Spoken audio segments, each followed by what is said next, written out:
what I say, if you're going to suborbital space, you're going to that 100-kilometer point and coming back. There's like a holy trinity of astronaut training that you should take.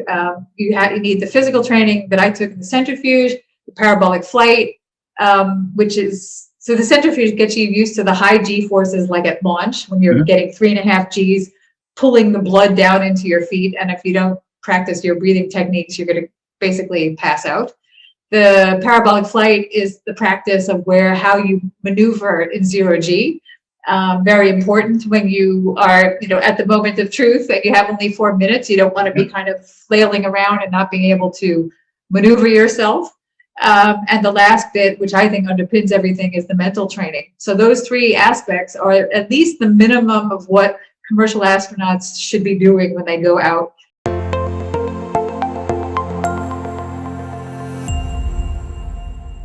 Welcome to another episode of The Brand Called You, a podcast and video show which brings you leadership lessons, knowledge, experience, and wisdom from hundreds of successful individuals from around the world. If you're new to the channel, please subscribe and hit the bell icon. I'm your host, Frits Bussemaker, and today I'm delighted and privileged to have a conversation with Mindy Howard. Mindy, welcome to the show. Hi, I'm happy to be here. Now, after finishing her PhD, Mindy started to work for the oil industry. She worked for companies like Shell and Aramco. Now, she worked there for about 15 years with responsibility in HR and sustainability development. However, Mindy's ambition in life was always to become an astronaut.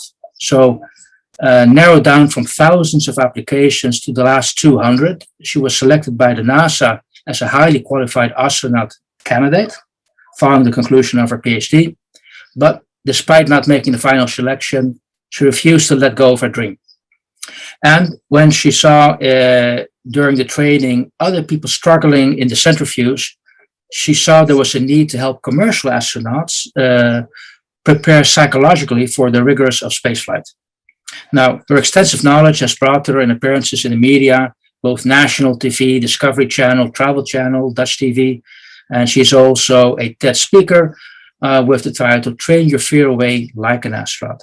Again, Mindy, thank you so much and welcome to the show.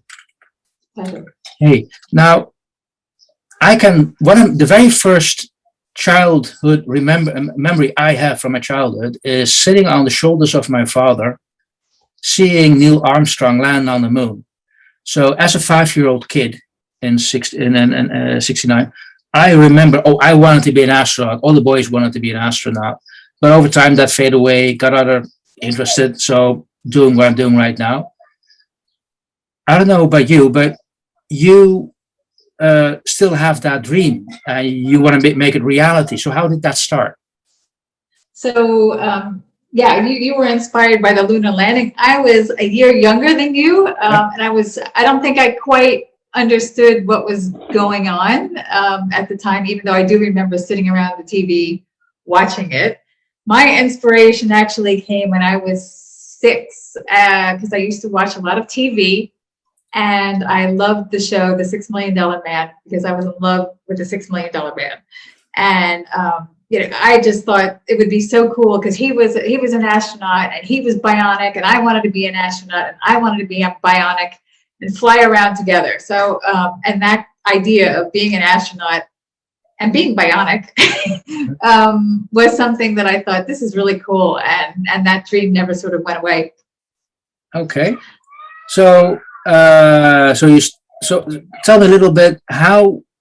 From being a 6-year-old girl looking at the $6 million man, at what point do you contact NASA, or does NASA contact?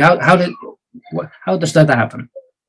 Well, so as I got to be a teenager, I found out what I needed to do in order to become an astronaut, and either become an Air Force pilot or become a mission specialist.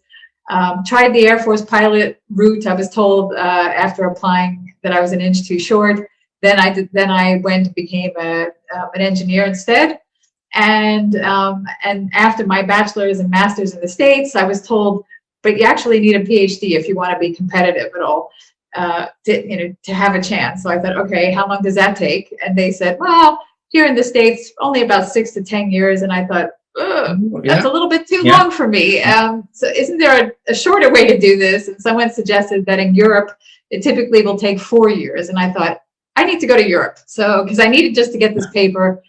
I applied to schools, got into the Technical University of Eindhoven because they offered me funding, full funding. Mhm. Didn't know anything about the Netherlands, but shipped myself off to the Netherlands. And back then there was no FaceTime or anything else. And that was also a life-changing experience, moving to a foreign country, Mhm. not knowing the language, not knowing anybody, and trying to kind of, survive and get a degree. And after the PhD, first thing I did is I applied to NASA, and I got on their highly qualified astronaut candidate list based on my extracurricular activities and my studies.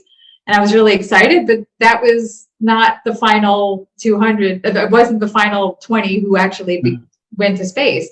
Those people have to kind of win a lottery, which I didn't win. So I was qualified, but unlucky. And at that time, I thought, what else can I do to apply to get my chances up to become an astronaut? And I thought if I become Dutch, I could also apply to the European Space Administration. So I got my Dutch citizenship 1 year later, tried it, and then they were not accepting astronaut candidate applications at the time. And they wouldn't until 10 years later, and then they told me I was too old. Okay, so but your whole life doing the PhD, moving to another country, becoming a citizen, all in the context of fulfilling that dream, that one dream, That's becoming an it. astronaut. Wow. Wow. Everything I've been doing up until now has kind of been to fulfill that dream. But sometimes I've had to make take some other roads because, you can't always work in space. You need to eat. So you have to go and work on Earth sometimes. So that's where the corporate career came from, which was a pretty big tangent away from where I wanted to be. But 17 years working at Shell was a little bit of a detour. Yeah. It's a bit of a detour. Now, when you talk about going to space, is that just reaching space and touch it like above 100 miles, I believe? Or is it, you could say, what's your ambition? And what kind of space flights actually are there at the moment? Okay, so for those who are not familiar, the traditional astronaut, as we think of it, usually, by either being a NASA or an ESA astronaut, or somebody from Roscosmos, will actually fly to the ISS, the International Space Station, and that's 400 kilometers away from Earth. And that takes a couple days to get there. People usually stay and do research on the ISS. But nowadays, there's a new industry opening up called commercial space, where people can either fly to the ISS and train like a regular astronaut would, and that would be like $55 million. Or you can, if you have $250,000, you can get yourself on a shorter flight, which either takes 10 minutes in the case of Blue Origin to go there to 100 kilometers, which is called the Kármán line. And if you cross that line, you're considered an astronaut. So going there and back, with Blue Origin is 10 minutes and 90 minutes with Virgin going there and back. And so, you can imagine that if it's happening so quickly, and basically on one of those flights, you only have about 3 to 4 minutes of weightlessness. So, the moment that you've been waiting for to float around the cabin and experience weightless is only 3 or 4 minutes long. So it pays to be prepared, because it's going to be over before you know it. Yeah, but I've heard you've already done that, experiencing the 0G during the hyperbolic flight. Is that not good enough?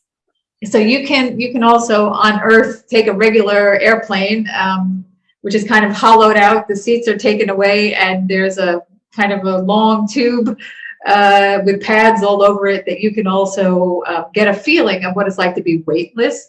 But that is only about 22 seconds and times 15 parabolas. So they call these parabolic flights. And, you'll have 22 seconds of weightlessness. Well, you'll float up and you'll try to move around and then come crashing down to the ground. And then the plane will go like this, and then you'll be, pushed back into your chair. And as it goes over the top, you'll start floating again. So that happens 15 times. And it's not for nothing called the vomit comet, because it's pretty nauseating. And So and things are happening really quickly, and these kind of extreme angles and the nauseousness is not quite the same as going to space and having a longer period of weightlessness, like 4 minutes, which isn't that long. Or, if you were to go on the ISS, you could maybe be there for a week. So then you really start to feel that and everything that goes along with it, and can really absorb the experience of looking at the planet and having maybe some wonderful transformative things happen to you if you have that opportunity. Great. Now, I want to come back now to your role as a trainer of astronauts, a coach to prepare them psychologically. Yeah. Tell me a little bit more. What triggered you to follow that path? Well, and is that also a way to get closer to becoming in space? Yeah, actually, I mean, I didn't actually intend this in a very nice, linear, planned way of getting where I am today. I mean, it's initially, after my sort of corporate career of 17 years, Shell said, we're willing to, during this reorganization, because they offered me some money to leave. I was happy to leave, and they said, we'll also give you a training. What do you want to be? And then I said I wanted to be an astronaut, and they thought that was hysterical, very funny. But finally, I convinced them to send me away to this flight training school where you got a chance to be inside a centrifuge and feel what a commercial astronaut would feel like on a Virgin Galactic flight. And so, and that's when I saw the people struggling. And so this course was about physically training them. And what does that feel like? But I saw people struggling mentally to stay calm and focused. And I remember asking whether there was any training out there to help mentally, help people stay calm and focused for their flight.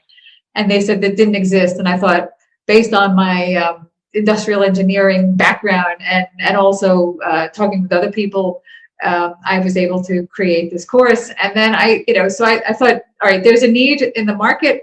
I'm going to fill it. But it's a very niche market, of course. And then, you start to realize that you can't pay the rent with only a few customers at the time. And I ended up sort of, trying to also open my doors to other people who here on Earth might be struggling, and also trying to stay calm under pressure and being able to sort of help other people. But I diverted a little bit.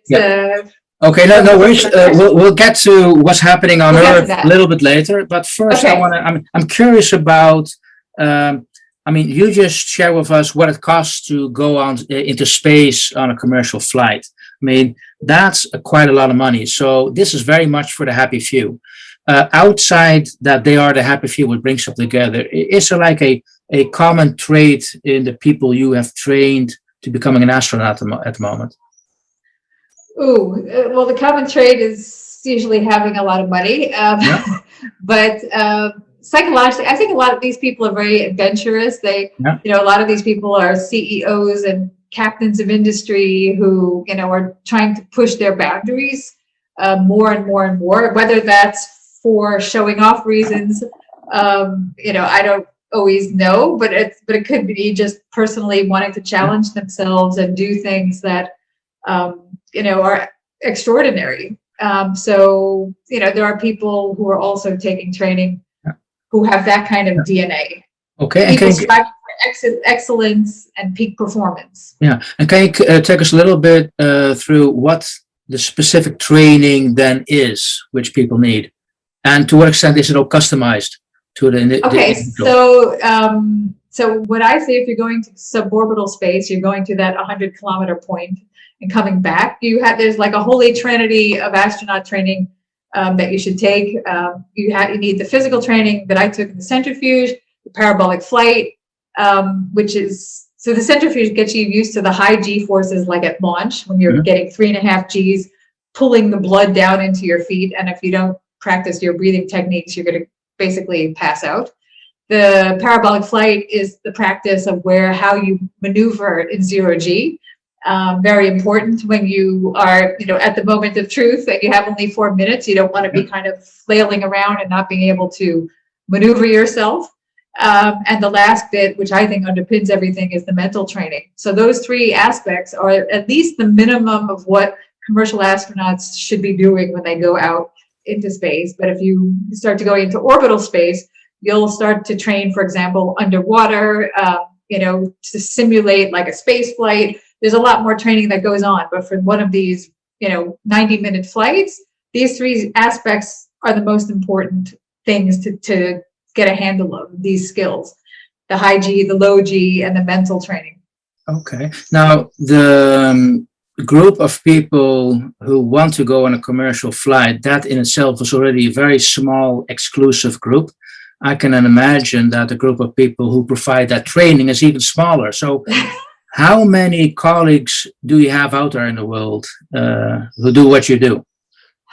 Not many, but I have, so I can count in Europe maybe on, well, these are for commercial astronauts. Yeah. I mean, not in ESA, for example, but for commercial astronauts, I think there's probably about 5, if that, and everybody's usually specializing in different areas. Some people in the mental, like myself, I'm the only one who does the mental, and there's a few more that are doing different, the physical trainings. So there's not that many, and there's a couple of new businesses starting to open up in the next coming years, and there should be a few more. So yeah, not a lot. Okay. Again, before we go back to space, I read somewhere where you said actually women are better suited to go in space. Where reality is it's a different way around. We're sending men up to space, the majority. So, but what do you mean by that statement? Well, I think there's so many different ways we can why you could say it's better or not better. But I mean, there's ways, for example, like women who are in general smaller and weigh less, for example, translates to less rocket fuel. Women's bodies are more efficient. Women require 15 to 25% less calories to maintain their weight than men do, and that translates also to less waste, which and less carbon dioxide, and less waste and carbon dioxide means less weight to carry on board if you're talking about a multi-year voyage. You could talk about also women have an easier time recovering with their eyes and with their ears in space, less problems that men typically have. Men have hearing sensitivity that declines, and their immune systems are stronger than men. However, they are more susceptible to urinary tract infections and maybe some radiation, although some studies may say that. From a mental point of view, you could say that that women have less psychological stress because they have an advantage of being in, I don't know, I guess Monastic calls it a more permeable personal space requirement.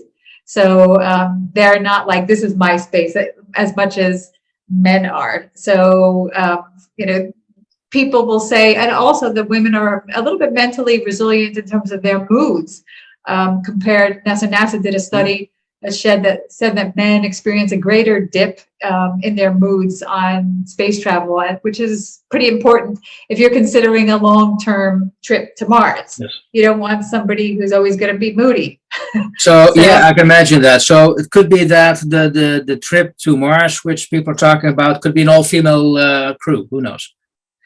It could be, yeah. I mean, it makes sense for a lot of reasons, although it sounds a little bit also exclusive, too much. But, there's, I think on balance, you might want to have more women than men for that reason, for all of those reasons I just mentioned anyway. Okay. I've never realized that. Fascinating. It's, it's humble to be aware of all the, you could say, the differences and how they benefit women. That's good to know. Now, given the fact that you could say you've selected for yourself an industry which is so niche that there's just a handful of people out there at the moment who can afford this. So begs the question, how can people who want to stay on Earth benefit from this astronaut training? Well, I think there's a lot of parallels that Yeah. can be drawn from commercial astronaut training to high stress situations here on Earth that require the mental resilience and kind of instant calmness, like if you're giving a presentation or climbing a mountain or shooting a bull on goal. All of these situations require that that focus, calmness, and also resilience. And I think going to space is a metaphor for going on any kind of transformational journey. You're not going to be able to control people and the situations. You can only control yourself and your reaction to them. So you're going to need how to learn how to control your own reactions and deal with people who are having conflicting objectives to you are. Because, in these flights, some people might want to go and do somersaults and, make a rock video and make a lot of noise.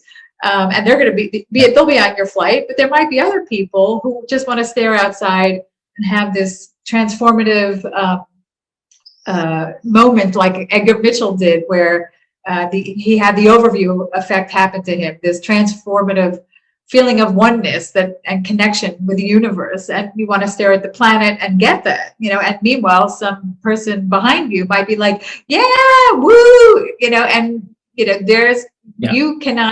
you can't control who's going to fly with you. So you're going to have to learn how to do your thing and not, even though there's all sorts of distractions coming in, you can't let it get to you. You can't be like, hello, I'm trying to have a moment here. Yeah.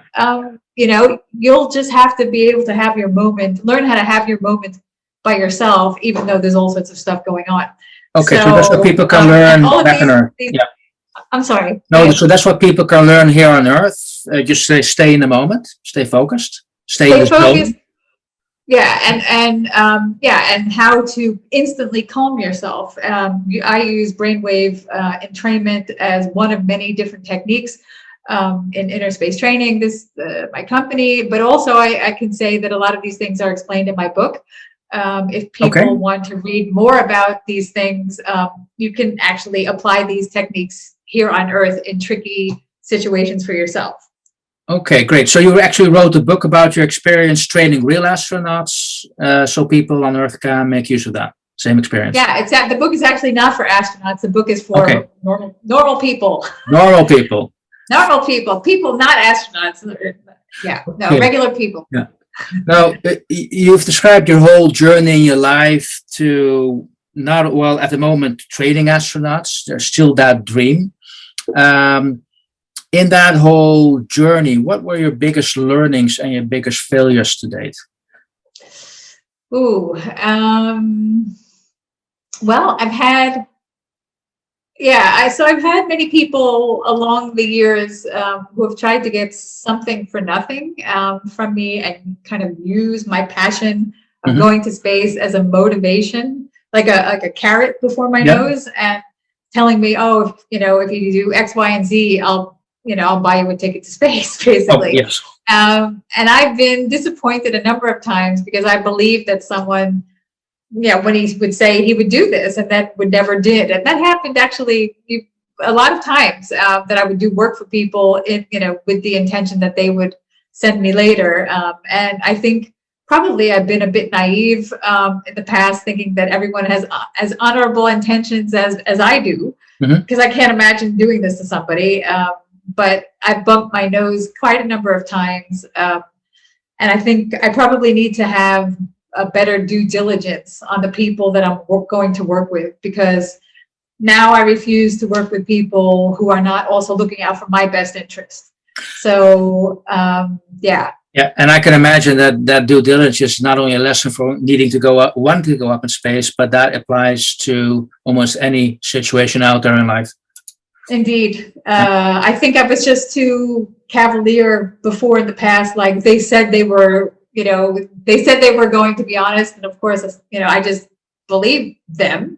And now I think, wait, let's just do a little background check here, which I never did as much before. Okay. Now, what does success for you mean in this context, what you just discussed? Well, I think for me, it's about being able to achieve my dream or your dream, whatever it is, but also bring people with you along the way and lift others up in the process, and never forgetting those people who helped make it happen. Because no matter what it is, whatever dream it is, there are other people that's always involved in helping and creating either the conditions or whatever. So for me, that is success. And it doesn't have to be a dream, but I guess it's about, striving for whatever you're trying to achieve and then lift people up along the way. Okay, well, let's end with what I hope is still your dream. You've been all these years probably looking at the sky. That's where I want to go. You're training other people to go in space. What are your current hopes and plans to go up into space yourself? Well, there's a group I'm already invited to go up with and train in the coming years. I think there might be some delays because of Corona, but that's one thing as a trainer and a coach.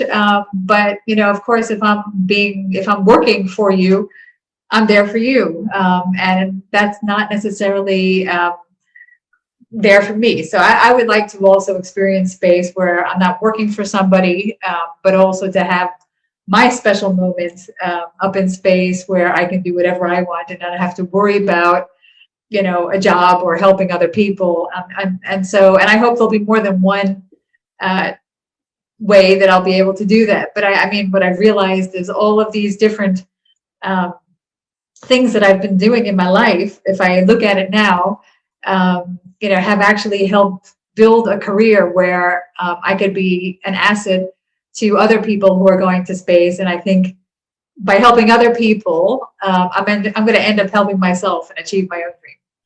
Okay, now I really hope so. Makes me curious. Will you, once you are going to be in space, let's just assume that's going to happen. Do you predict, are you going to be that young kid, you could say, playing the air guitar, just like being completely outrageous? Or are you going to be quiet, watching out of the window? What's it going to be? Well, my dream, my 4-minute dream or fantasy has changed over the years. I think in my teens, I would have been the guitar making a video person. And as I get a little bit older, I think I'm now part of the looking out of the window and wanting to have that kind of transformational experience, like the overview effect happen. And so as my own development grew, the reasons for going to space also kind of grew to be a bit, instead of less, I would say, ego focused and a bit more outward planetary awareness kind of focused. Hey, Mindy, I really hope that someday in the near future, you'll be able to share with us what's going to be at the end of the day. I want to thank you. Yeah, I want to share that with the audience of the brand. You could say the brand called you. For now, I really want to thank you with sharing your passion, the journey you took, which brought you where you are today. One of the very few people on this planet who can call themselves a commercial astronaut trainer. There are not that many people out there. So you've already achieved quite a high goal. So again, I want to thank you so much for sharing this information with us. This was the brand called you. I was Frits Bussemaker. Mindy, thank you very much. Thank you.